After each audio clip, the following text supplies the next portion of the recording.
2026 को अंतर्राष्ट्रीय महिला दिवस के शुभ अवसर पर मैं जितने भी शिक्षाविद हैं मैं उनको कोटि कोटि नमन करता हूं कि आज अंतर्राष्ट्रीय महिला दिवस ये जो चैनल है जन सरोकार चैनल, मैं अपने गुरुदेव पूर्व निदेशक शोध संस्थान कवराघाट दरभंगा डॉक्टर देवनारायण यादव एवं मैं अपने शोध विषय में जो हमारे सुपरवाइज़र रहे गुरुदेव डॉक्टर NK सिंह, विभागाध्यक्ष पूर्व विभागाध्यक्ष इतिहास विभाग ललित नारायण मिथिला विश्वविद्यालय को मैं कोटि कोटि प्रणाम कि आज मुझे इस चैनल के माध्यम से मैं गुरुदेव डॉक्टर देवनारायण बाबू को हमेशा उनके संदिग्ध में रहे हैं और उनसे हमेशा सीखने का प्रयास किए हैं।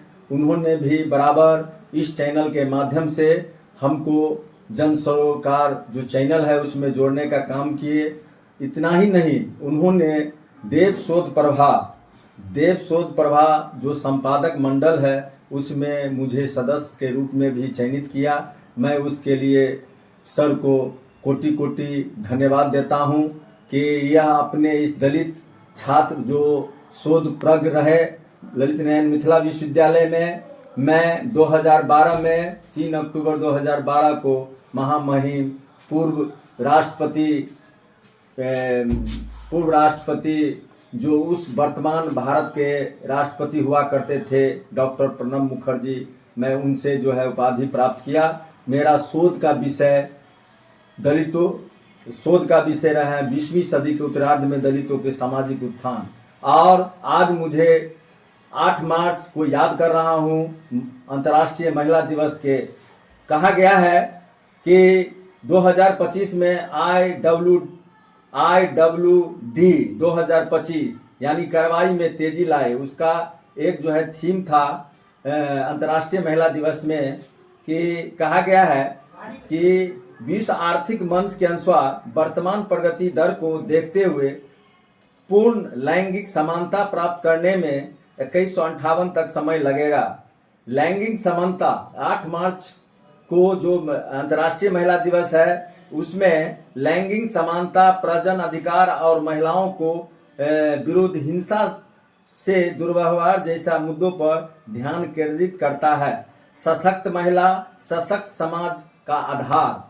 आज हम उस महिला की बात करते हैं जो महिला कभी बहू के रूप में, कभी पत्नी के रूप में, कभी बेटी के रूप में वह महिला है। आज का जो महिला है, सरकार ने महिला को आधा और आधी आबादी की बात कहने का जो है प्रयास किया है। सर्वप्रथम भारत में बिहार ऐसा एक प्रदेश बना जहां के माननीय मुख्यमंत्री नीतीश कुमार जी ने महिलाओं को पंचायती राज व्यवस्था में 50% आरक्षण देने का काम किए। उतना ही नहीं, उन्होंने आयोगों में 35% महिलाओं का आरक्षण देने का काम किया है। महिला आज के नहीं, जब इतिहास के पन्नों में जाएंगे तो हम लोग एक प्रेरणादायक ज्योतिराव फूले के पत्नी सावित्रीबाई फूले को कभी नहीं भूलते हैं। उनका जो है जन्म 3 जनवरी 1831 में सतारा में हुआ था। 10 मार्च 1897 में उनका देहांत हुआ। मैं वह भारत की प्रथम महिला जो है शिक्षिका बनने का सौभाग्य प्राप्त की। उन्होंने जब समाज को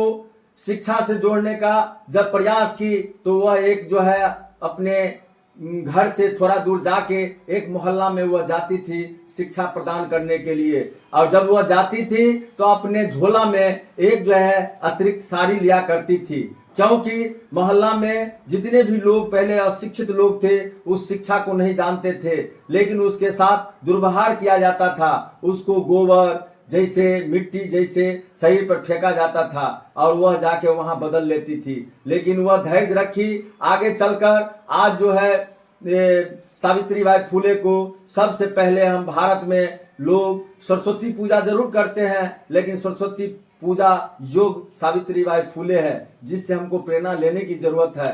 आज महिला घर से बाहर निकली है, घर ही में नहीं, आज देश में जो प्रथम दलित राष्ट्रपति बनने का सौभाग्य अभी भारत में जो महिला है द्रौपदी मुर्मू, वह भी राष्ट्रपति महिला है। इससे पहले भी प्रतिभा देवी सिंह पाटिल भारत के राष्ट्रपति बनने का सौभाग्य मिला था। और पता नहीं, इस महिला के बारे में बात करते हैं, जब हम 1857 का विद्रोह को याद करते हैं तो लक्ष्मीबाई का नाम, झांसी की रानी लक्ष्मीबाई का नाम मुझे आ जाता है कि उन्होंने अपने शौर्यवीरता के तहत अंग्रेजों को चकनाचूर किए थे। और उनकी जो वीरता को आज भी हम अपने विद्यालय में बच्चों को बीच बताने का काम करते हैं।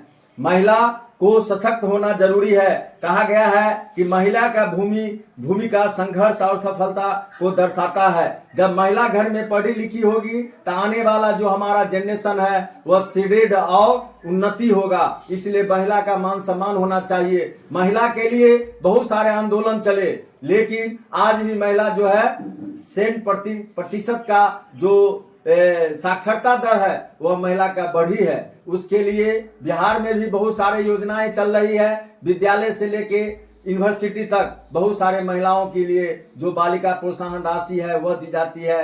पढ़ने के लिए अवसर प्राप्त हुआ है। निश्चित तौर पर अगर घर की महिला पढ़ी लिखी होगी, आने वाला जनरेशन हमारा को बदलाव होगा, शिक्षा के क्षेत्र में बदलाव होगा। आज जो है राजनीति क्षेत्र में भी बहुत सारे महिला जो है राजनीति क्षेत्र में भी गई है। खेल क्षेत्र में भी महिला है। जो अपने बिहार में भी एक जो है श्रेयस सिंह जो है वह भी मंत्री बनने का सौभाग्य उसको मिला। वह भी हमारे लिए, हमारे देश के लिए जो है ओलंपिक जीतने का काम किया। आज महिला की बात करना जो है सफलता पूर्वक है कि अंतर्राष्ट्रीय महिला दिवस पर मैं तमाम महिलाओं को जो गांव में बसती है उसको एक संदेश देना चाहता हूं कि बिना पढ़े हुए कुछ नहीं होगा। इसलिए आप अगर यदि चूक गए, नहीं पढ़े हैं तो अपने बच्ची को पढ़ाइए। पढ़ाई सब चीज का हथियार है।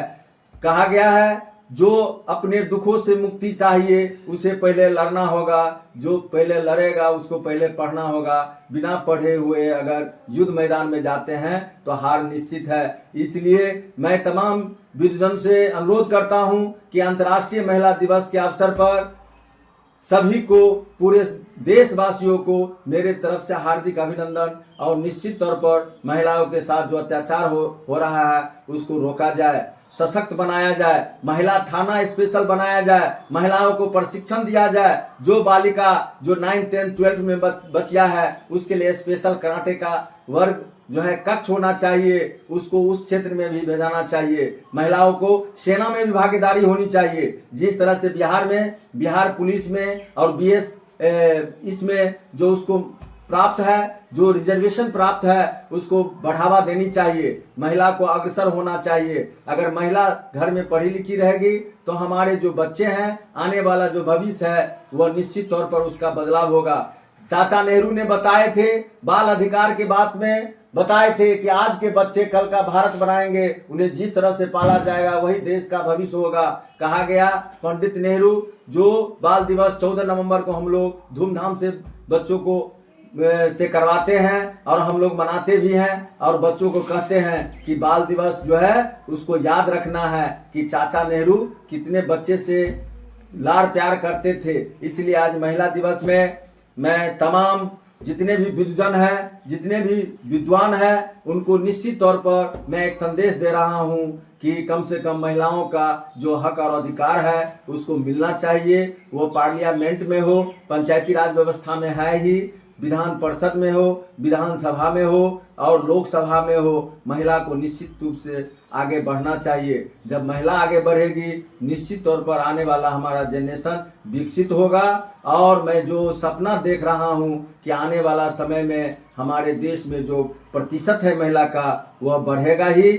और जब बढ़ेगा तो हम अपने बिहार से बिलोंग करते हैं। हम चाहते हैं कि केरल जैसा हमारा बिहार हो। बिहार में भी सारे लोग पढ़े लिखे और महिला जितनी पढ़ी लिखी रहेगी उतना हम लोग का जनसंख्या पर भी कंट्रोल होगा, नियंत्रण होगा। कहा गया है कि इसके सावित्रीबाई फुले के बारे में कि she regarded the first form of teacher of the India, यानी she is the regarded as the first female teacher of India, यानी भारत की प्रथम टीचर महिला बनने का सौभाग्य जो है सावित्रीबाई फुले को बनी।